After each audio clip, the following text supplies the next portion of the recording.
Bonjour. Aujourd'hui, je suis chargé de diriger la discussion sur la justice et la miséricorde, deux concepts qu'il est important de saisir afin de mieux comprendre l'expiation de notre Seigneur Jésus-Christ. Alors, que sont donc la justice et la miséricorde? Nous allons commencer par la justice. La justice fait entièrement partie de la nature de Dieu, mais il est peut-être utile d'en parler comme s'il s'agissait d'une personne. Très souvent, la justice est représentée sous la forme d'une femme, qui a les yeux bandés et qui tient une balance. La balance est là pour indiquer que la justice pèse ou juge tout impartialement. Le bandeau indique qu'elle ne voit pas qui est jugé. Pour elle, tous sont pareils. La justice de Dieu comporte deux aspects. Premièrement, pour chaque acte d'obéissance à la loi de Dieu, il y a une bénédiction. Deuxièmement, pour toute infraction à la loi de Dieu, il y a un châtiment. Selon les Écritures, la bénédiction qui découle de l'obéissance est la joie. Le châtiment qui découle de la désobéissance est la misère ou la souffrance. Ces bénédictions et ces châtiments peuvent ne pas se produire immédiatement, mais ils se produiront sûrement. L'obéissance entraîne la joie, la désobéissance entraîne la souffrance, il n'y a pas d'exception. Alors, comment est-il donc possible de satisfaire la justice de notre Seigneur? L'une des façons est de ne jamais enfreindre la loi. Cependant, si nous enfreignons la loi, la justice peut tout de même être satisfaite si un paiement est effectué pour l'infraction. Il y a donc deux façons différentes de satisfaire la justice de Dieu. Ne jamais enfreindre la loi ou payer la pénalité. Pour voir comment cela fonctionne, prenons dès lors un exemple dans la loi de l'homme. Madame Adams se dépêche d'aller au magasin.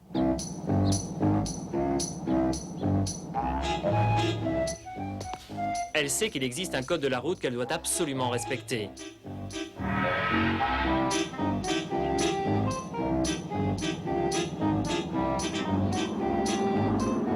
Tant qu'elle le respecte, la loi n'a aucune raison de la poursuivre. Mais si elle enfreint l'une de ces règles, il faudra qu'elle paye une pénalité. Oh, regardez-moi ça! Regardez un peu cette statue, hein? Qu'est-ce que vous avez fait? Oh, il y en a qui savent vraiment pas conduire. Madame, est-ce que ça va? Voulez-vous descendre de voiture? Je suis désolé, mais je dois verbaliser pour non-respect d'un stop.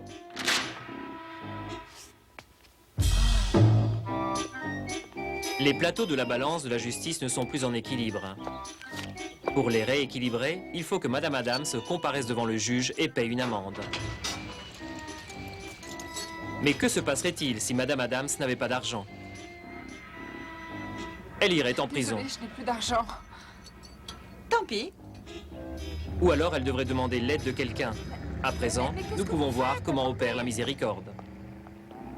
Quelquefois, dans la vie, il est possible d'enfreindre les lois créées par l'homme sans se faire prendre. Mais avec les lois de Dieu, nous sommes toujours punis pour désobéissance.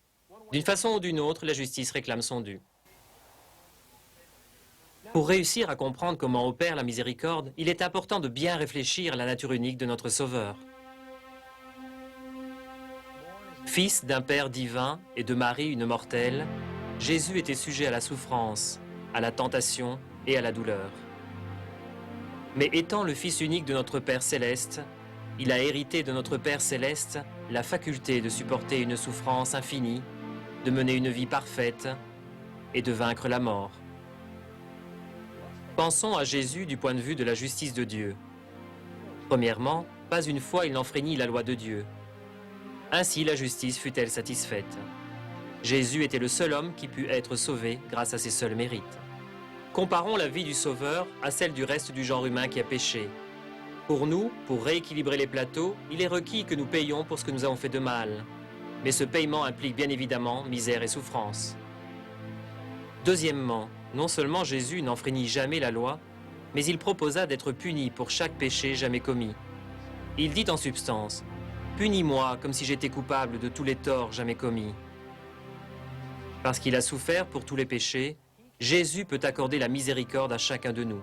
Si nous nous repentons, la miséricorde permet d'éviter la souffrance et la misère qu'exige la justice. Bien que notre Père céleste nous aime, Il ne peut ignorer toutes les infractions que nous commettons contre la loi. Cela ne serait pas juste. Or, parce qu'il est Dieu, il doit être parfaitement juste. La justice doit être satisfaite. Mais dans sa miséricorde infinie, Dieu a fourni le moyen de satisfaire aux exigences de la justice.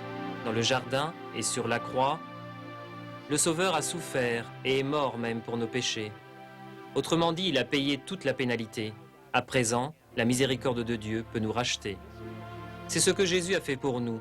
C'est ce que le Père a fait pour nous. Par la grâce miséricordieuse de Dieu et de son Fils unique, nous pouvons être sauvés si nous sommes disposés à remplir les conditions données par le Père et par le Fils. Car voici, moi, Dieu, j'ai souffert cela pour tous, afin qu'ils ne souffrent pas s'ils se repentent.